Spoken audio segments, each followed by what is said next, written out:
నెల్లూరు నగర నియోజకవర్గంలో బ్రాహ్మణ సంఘం తరపున ఆంధ్ర రాష్ట్రంగా ఉన్నటువంటి బ్రాహ్మణ ప్రముఖులందరూ కూడా ఇక్కడికి విచ్చేయడం కానీ వారందరూ కూడా ఒక సమావేశం ఏర్పాటు చేసుకొని అందులో వారికి ఉన్నటువంటి సమస్యలను కూడా డిస్కస్ చేసుకోవడం కూడా జరిగింది. తప్పకుండా వారితో ఏకీభవిస్తాను. ఎందుకంటే ఈ సమాజంలో ఒక గురువు అంటే మొట్టమొదటిగా గుర్తొచ్చేది బ్రాహ్మణ సమాజమే. వారు అన్ని రకాలుగా కూడా చదువు, సంస్కారం, విలువలు అన్నింటినీ కూడా మనం వారి నోటి గుండా వచ్చేటువంటి మాటలనే పవిత్రంగా భావించి ఫాలో అయ్యేటువంటి పరిస్థితి ఉంటుంది.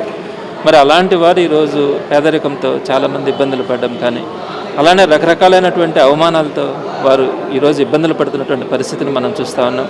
మరి వీటన్నిటికీ కూడా సరైనటువంటి పరిష్కారంగా వారందరూ కూడా యునైటెడ్గా ఉండాలా, ఒక సంఘంగా ఉండాలా, ఒక మాట మీద నిలబడి ఈరోజు వారు అనుకున్నటువంటి కోరికలన్నీ కూడా నెరవేర్చుకోవాలన్న ఆలోచనతో ఈరోజు ఇక్కడ సమావేశం కావడం, దానికి నన్ను ఆహ్వానించడం, నేను వారితో పాటు ఇక్కడ కొద్దిసేపు మాట్లాడడం కూడా నాకు చాలా సంతోషంగా ఉంటుంది. ఎందుకంటే ఎప్పుడు కూడా వారి ఆశీస్సులు కానీ వారి ప్రార్థనలు కానీ కావాలని ఆశించేవాళ్ళం, వారు బాగుండాలని కోరుకునేవాళ్ళం. మరి వారు ఆశించేటువంటి ఆ పేదరికంతో ఉన్నటువంటి వారందరికీ కూడా సమాజంలో ఒక విలువ, గౌరవం కోసం వారు చెప్పినటువంటి అన్నింటినీ కూడా ఏ ప్రభుత్వంలో ఉన్నా, రేపొద్దున వైఎస్ఆర్సీపీ ప్రభుత్వం వచ్చినా కూడా జగన్మోహన్ రెడ్డి గారితో మాట్లాడి వారికి ఉన్నటువంటి న్యాయమైనటువంటి కోరికలన్నింటినీ కూడా నెరవేర్చడంలో తప్పకుండా ప్రయత్నిస్తానని కూడా చెప్పడం జరిగింది. మరి వారి కలయిక ఇలానే ముందుకు సాగాలని కూడా నేను మనస్ఫూర్తిగా ఆకాంక్షిస్తున్నాను.